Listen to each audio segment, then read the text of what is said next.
Well, I'm here again. Still have an audience. I think conversations today have been extremely interesting and much needed in Puerto Rico. So we will continue to have these conversations. We still have very interesting panels. If I can ask our next panel members to come up.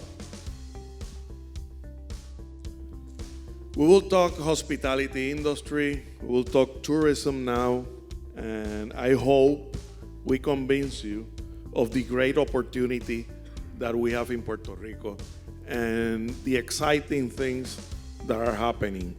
You all saw Fidel Stube. He has been consistent in his vision. He has done excellent execution on his vision, and he believes that his organization will continue to grow. But he has set an example in Puerto Rico. When there were not a lot of players, he was there. But let's talk about what's going on now. We have three panelists that will share with you their views. They're very experienced in the hospitality industry.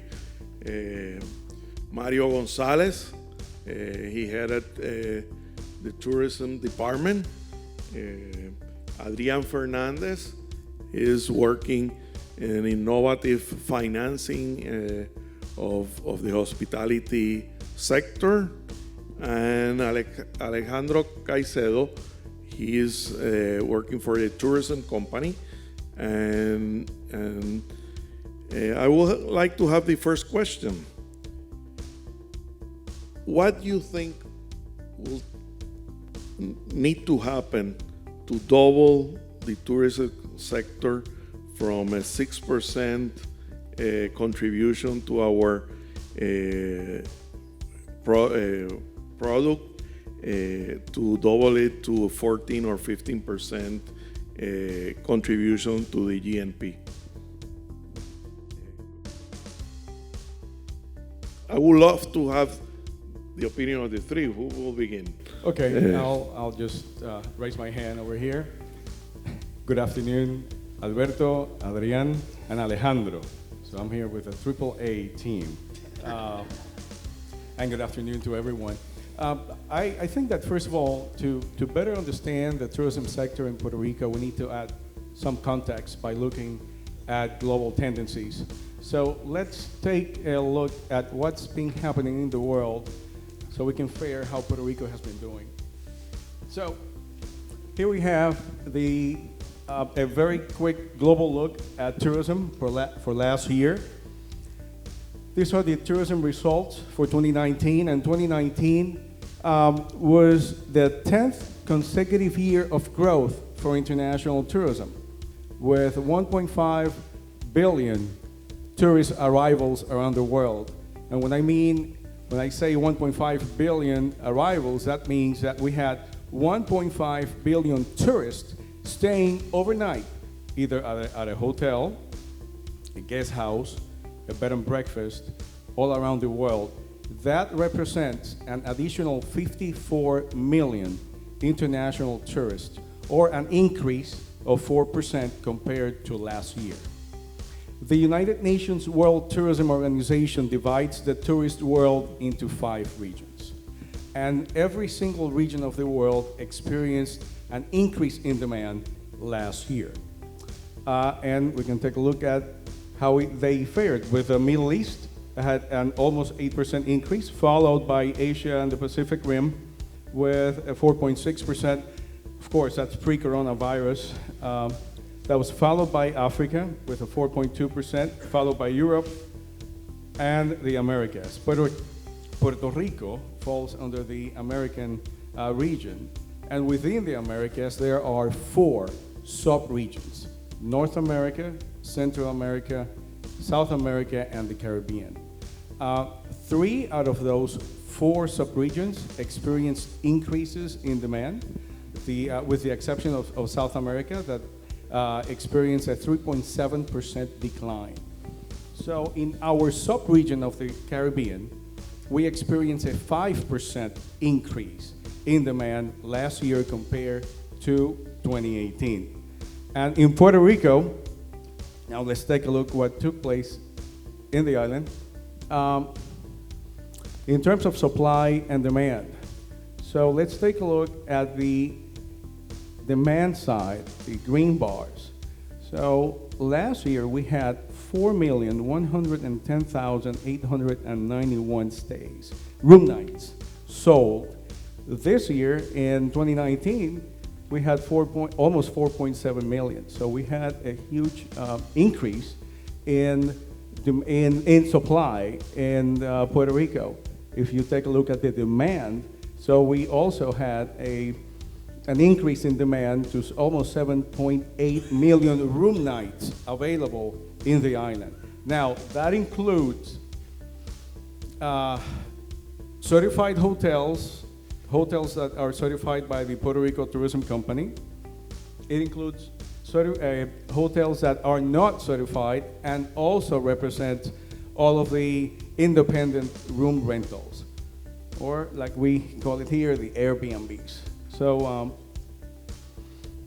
the growth in supply is twice the amount of the growth in demand that we experienced last year.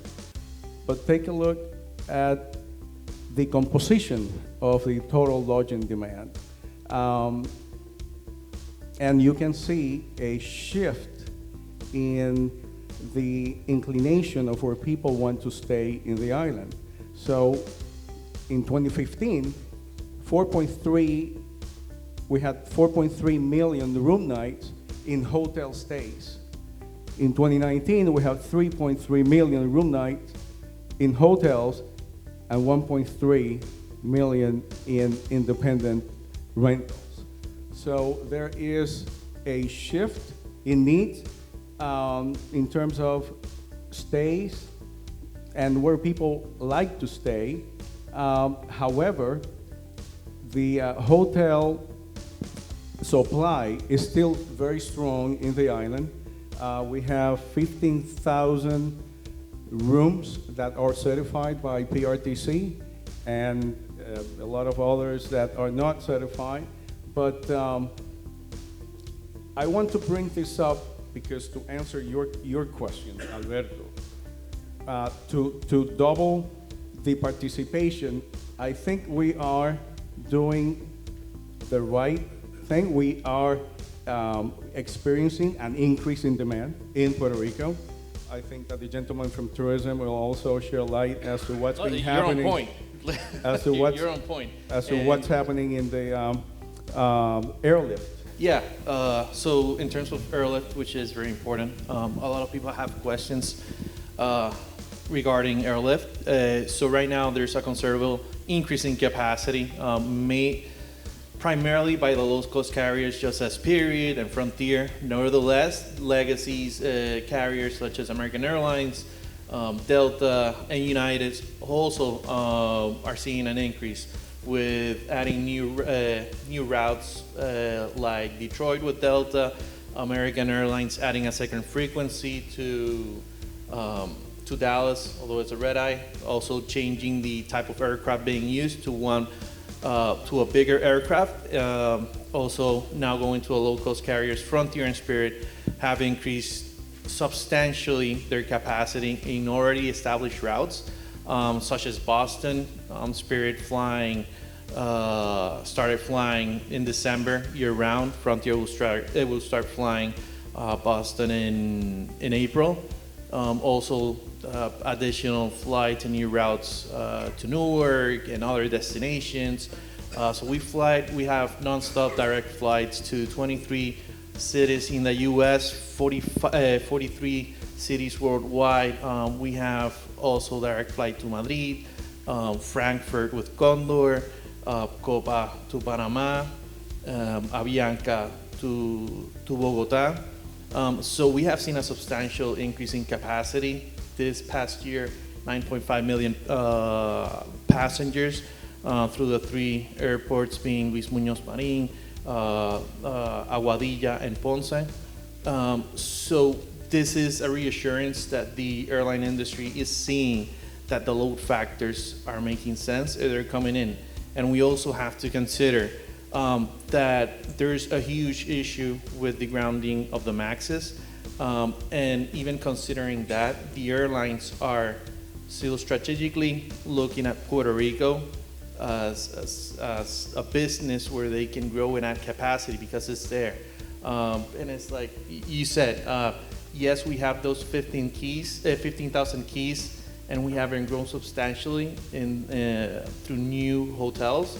Nevertheless, the Airbnb sector, or the short-term rental sector, be VRBO or Airbnb, home away, has helped in adding that capacity, representing 25%.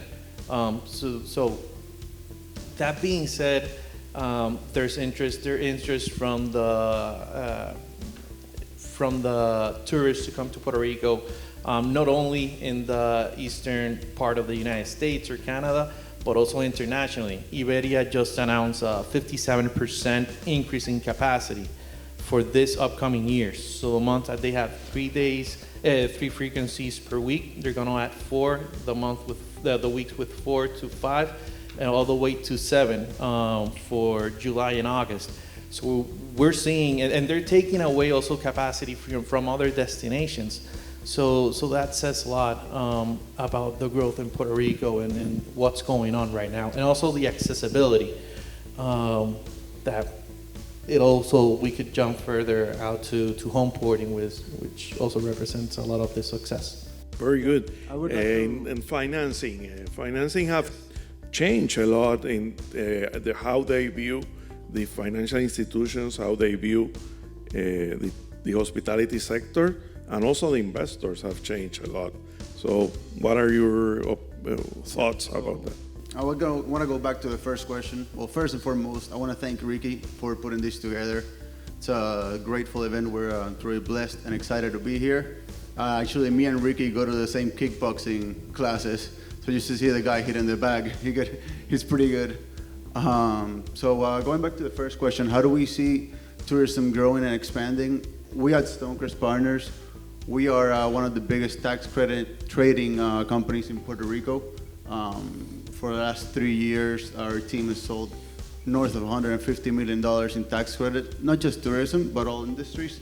So basically, due to that relationships that we have, a lot of people, before they come here to develop, they come to us to ask us, because they see, you have 30%, 40% tax credit. How liquid is this? Is this something that actually I'm gonna be able to monetize? So we see probably a year or so before they start investing, we're already meeting with these people, and the amount of projects that are in the pipeline, it is truly unbelievable and exciting.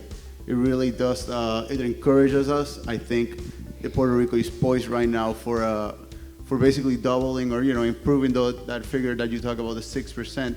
We're poised for that. There's a fresh inventory due to the blessing in disguise that could have been Hurricane Maria. There's a fresh inventory. All these hotels around this area.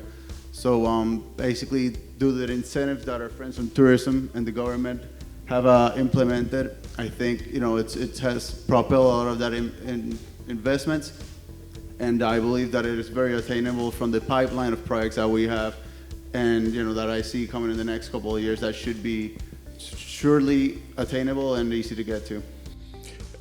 If I can round, you gave excellent data that we all need.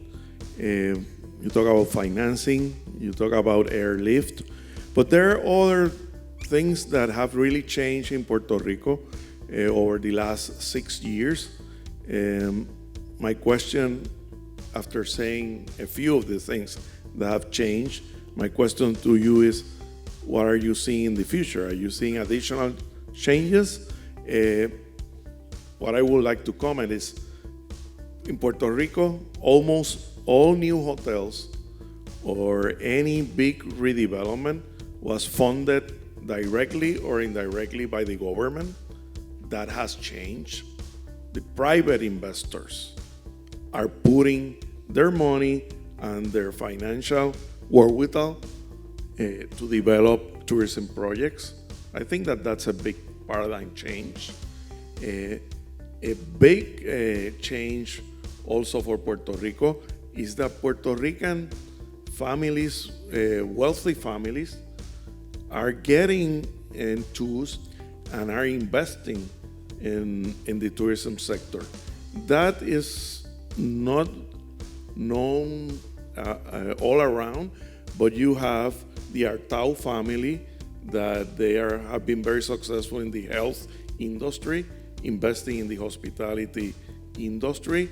You have the Beresdivin family that have been very successful in the retail garment sector, investing in the hospitality sector. You have investors that originally came under Act 20 and 22 and partnering with local investors. A group just acquired half of Toro Verde Corporation, not only the local operations, but the operations that they have in other parts of the world. And they just acquired Paseo Caribe, and they will develop Bahía Urbana. These are basically local groups. So we are seeing a big change on how the local investor sees the tourism area. We have groups like Stonecrest that is very focused on the hospitality industry and all the advantages that the government provides. And we have a tourism company partnering with the DMO. So we have now two very strong forces promoting Puerto Rico. What additional things you all three that are immersed in this industry are seeing that can be positive looking forward? So go ahead. I'll tell you what I'm seeing. I am seeing a resurgence, and that goes with the title of this panel, a resurgence in small and medium-sized hotels, either hotels or guest houses, from investors, not only from Puerto Rico, but also from the States. And I'm telling you from experience with many of my clients that are coming from New York, from Colorado, from Florida, purchasing real estate and transforming them into a hostelry, either a small hotel, a guest house, even a bed and breakfast. So that's a tendency that I'm seeing, not only in the metropolitan area, but outside of the metro area, in Fajardo, in Rincon, and other locations. And that's actually that's very important because it allows the small and medium-sized investor to invest in the hospitality industry in Puerto Rico at the same time that they can take advantages of all of the benefits allowed under the law. Good.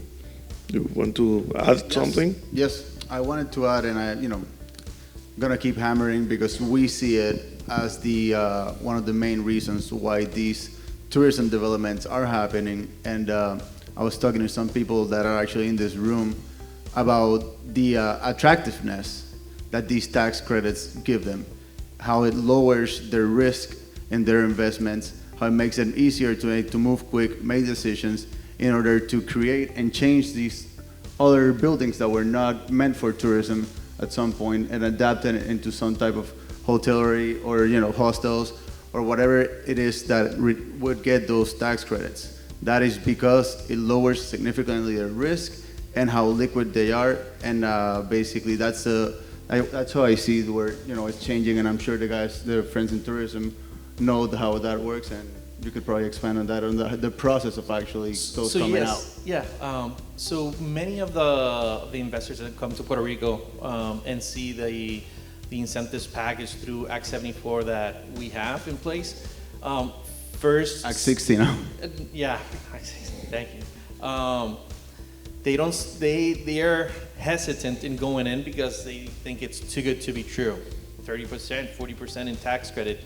How can that be? So this type of initiatives help us bring in other investors that have gone through the process, that have received the tax credits, and lay out how their experience was, and see that it's something that, yeah, this is going on. You're receiving 30% tax credit, and you're selling them above 90 cents a dollar. Also, we're seeing recently that the banking industry locally is going in and has a risk appetite in going into financing hotel developments. So that's, for me, that's a big news on the risk being that we have been in a recession for more than 15 years, I would say. Banks were hesitant to go in real estate and real estate development and hotel development because they had big hits. And now seeing that they're going and financing projects, not only $10, $20 million projects, but $50, $100 million projects, they're going in. Some syndicated, some individually, and they're seeing this is the purpose of why we have that act and those incentives. So we have this type of development going on, so we can create jobs, have a positive impact in the economy. From one side, we're giving away incentives and having an impact, but in the other sense, we're creating jobs. As you all said, we have local developers that before were in only developing commercial and retail spaces, and now they're going into hotel development, and they're seeing this with good eyes, and they see a future in this, and creating, increasing from that 7% to that 14-15%, and we'll ahead and at least in the next 5 to 10 years.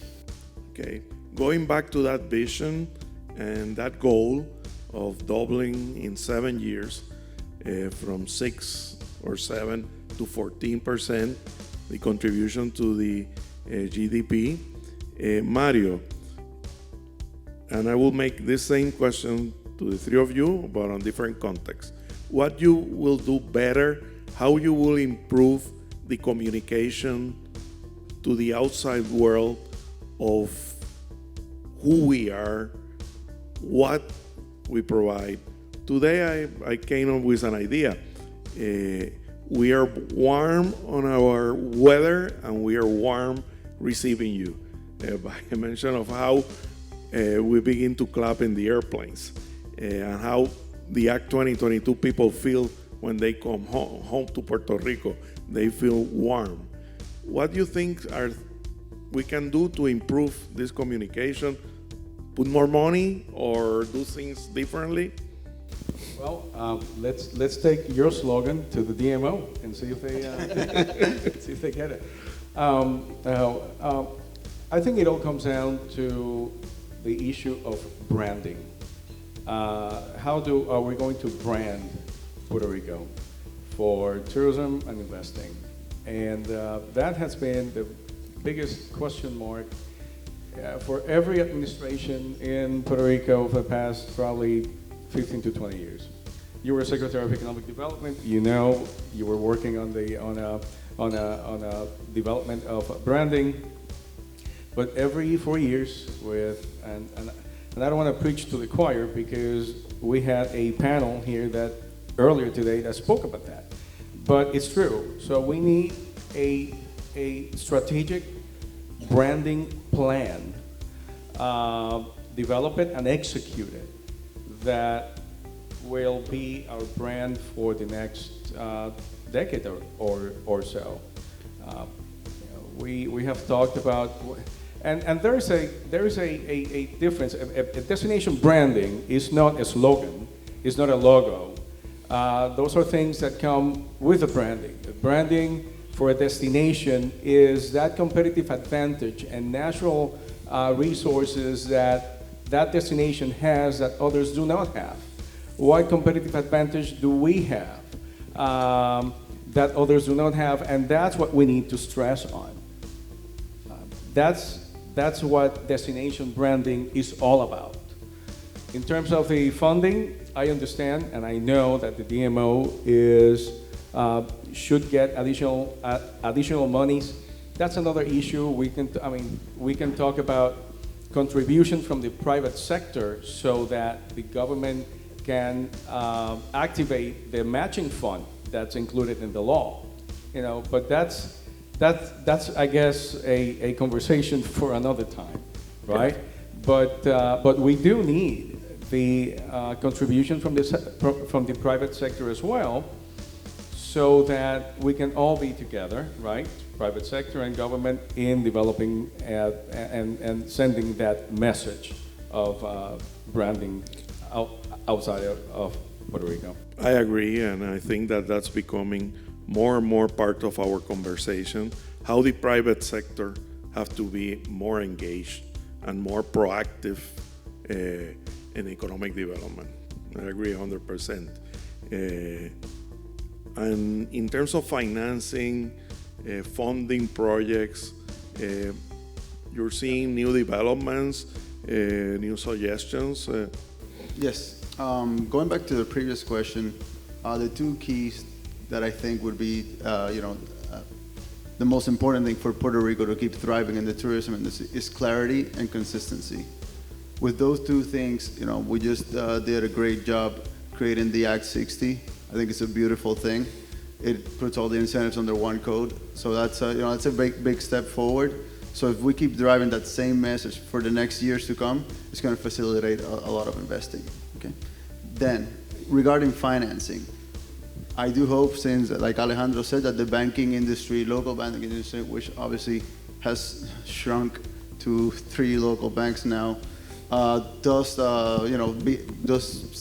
able to step up and do invest in some of these projects. But we are seeing, and that's one of the things that Stonecrest Partners has focused on, is on bringing private equity into these developments. We have a lot of fantastic projects that, the way we saw it after our research, after our job, we do our work. It is true, real good developments for the good of Puerto Rico, not just for the next year, for probably 50, 20, 30 years to go. So we're looking for private financing. What this is doing is these private equity funds are becoming partners of the developers in the creation of their projects, and that's what I see that could catapult the future of the tourism industry into something even better. Thank you, Adrian. Alejandro, I saw in terms of airlift capacity, very interesting development when Air Norwegian came to Puerto Rico. I began to see tourists, these tall, 7 feet tall guys from blue eyes, blonde guy, walking in the worst parts of Santurce, probably staying in an Airbnb and moving around. Those are new developments, and I think that kind of showed the importance of establishing new airlifts from different places. I know we lost it, not because of us, because of the reality of the airline industry, how they move. Do you have any thoughts on how we can tap new and interesting markets, or you have in the pipeline new and interesting markets considering flying to Puerto Rico? Yes, and actually 2 weeks ago we were in Routes Americas discussing with different airlines, and we were amazed about the interest of new emerging airlines, not only the ones that are well known, but new low-cost carriers, which are subsidiaries of other larger carriers with interest in coming to Puerto Rico. It's a little bit harder because you have to consider the network of how that airline is distributed and their connections and hubs everywhere. Nevertheless, as I previously mentioned, Iberia, which is well known, wants to be that airline that connects Europe with the Caribbean, and has taken Madrid and Puerto Rico as their two hubs.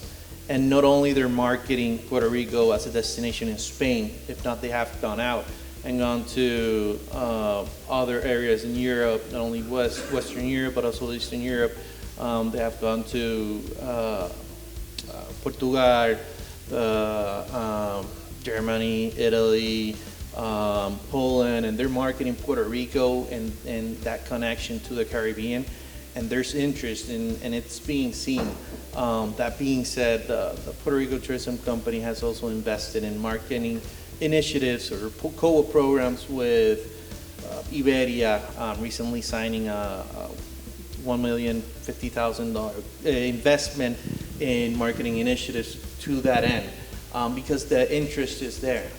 Also, we constantly are doing studies of identifying the point of origin of those tourists coming to Puerto Rico. So it's not only concentrating on the eastern coast of the U.S. and Canada, but also we're seeing interest coming from Denver, unserved direct market, different parts of the West Coast, also South America, such as in Lima, Peru, Sao Paulo, and Brazil. So we're seeing that it is establishing which airline is the best fit given their connectivity within their network. And we're driving to do that, and for that we have set aside funds. We have co-op agreements not only with Iberia, but with Copa also, with Avianca, with the three Canadian airlines which are have flights between Toronto and Montreal, which is WestJet, Air Canada, and Air Transat. So we're building those relationships. It takes time, but it's there, and the interest is. Perfect. I think, Mario, I agree with you. I don't know exactly if that is what you said, but I believe that the private sector have to put more money to the DMO and do the matching. But in the case of the airlift, I really think that our legislature, our politicians have to understand that the airlines move passengers, which is key to the development of the hospitality sector, but they operate every part of the world asking for guarantees on the empty seats. I will make experiment, take every year 5 new destinations around the world, guarantee their capacity. It will be a very small investment in terms of the return. So that's just a thought to share with you. I think that in Puerto Rico, we are not seeing the need to invest in that empty seat capacity and experiment on new destinations. Any final thoughts that you would like to share, beginning with Alejandro? Well, going back again to the incentives, just wanted to point out that last year there were almost $1 billion in credits that were awarded through different concessions related to the hotel development. That being said, you see there's a lot of interest, there's a lot of development going on. I believe that the partners from Monarch were also here earlier today. They have an extensive plan in what is the Cocoa Beach Peninsula, now called the Grand Reserve. They started with refurbishing what's now known as the Grand Hyatt Regency in Cocoa Beach, and they have in their plans developing 5 other hotels, different, going from luxury to extended stay, with a 1.5 or between 1.2 and 1.5 billion investment in that area. Other investors such as local developers as FNR have just acquired an iconic property that is El Conquistador, which is 750 plus room, a golf course, and an island. And they're also, that product is going to be refurbished, and they're going in with investors from other sectors. So I'm just mentioning this because it's something that you asked before, what projects of significance are going on, and I believe those two, aside from what Mr. Federico Stue presented, which is a dipstick which contains an A-loft and many retail spaces, are projects that we're seeing that it's going to change or impact substantially the tourism sector here. And once again, I have seen many investors here, which I have met previously to go through the concession process, and I just want to thank them on betting in Puerto Rico and developing and having that confidence in going into I would say a region that has had several challenges in the past, but that as a country, as a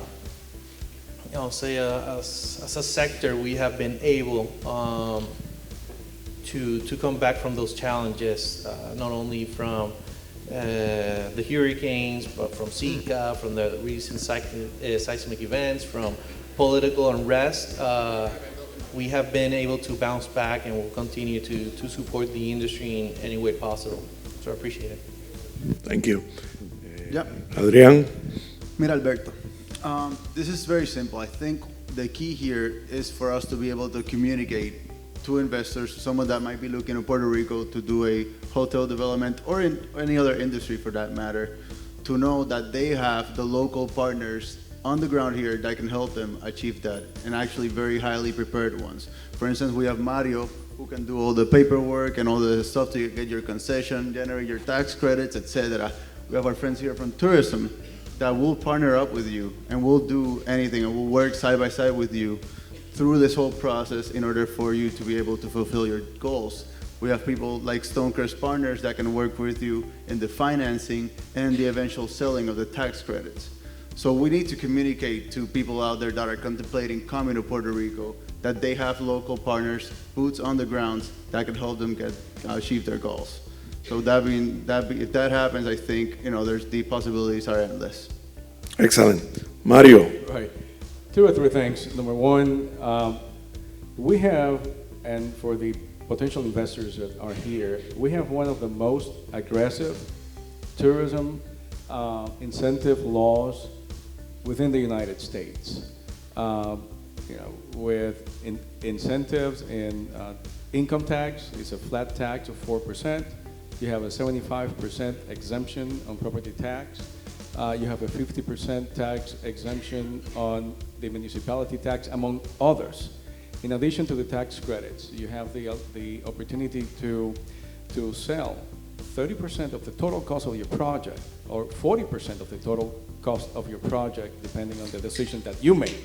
That's a decision based on net present value and cash flow and other variables. But 30 to 40% of the total cost of the project, you can sell it in the secondary market. It's very liquid. So this is one of the most aggressive incentive laws for hotel development in the United States. So this is very important for all of you to know and to leave this room. When you leave this room thinking that there may be a possibility for you to invest in hospitality, think about the opportunities and the benefits under the law that are provided to you. The second thing that I want to say is, yes, private sector needs to engage a little bit more, investing in marketing so that we can activate that matching fund up to an additional $10 million that we can receive for marketing purposes. And number three, I believe that the actual contribution of tourism in Puerto Rico is higher than 7%. And that's a technical conversation that we could have on another time, but that has to do with the way that tourism is measured in Puerto Rico and internationally. Internationally, there is what's called the tourism satellite accounts. And Puerto Rico has not installed the tourism satellite account. Tourism satellite account is a function of the national account system. That's the way that the economy, that every country in the world measures its economy. And it hasn't been, it has not been installed or performed because our national account system, the way that the economy is measured in Puerto Rico, dates back to 1968. There are 3 updates of the way that the economy is measured, and that the United Nations has established the formulas. And we are, right now, the government of Puerto Rico is working with the Bureau of Economic Analysis to update our national account system. But right now, as of today, we still use and still measure the economy of Puerto Rico based on the system from 1968. So when we update the formula to the latest, which is the one that was approved in 2003, I believe, then we can update our satellite account system for tourism, and at the end of the day, we will see that the actual contribution of tourism to the economy is much higher than the 7%. Okay, thank you very much, Mario, Adrian, and Alejandro. And again, Ricky, you have done a great job putting these panels together. Thank you very much.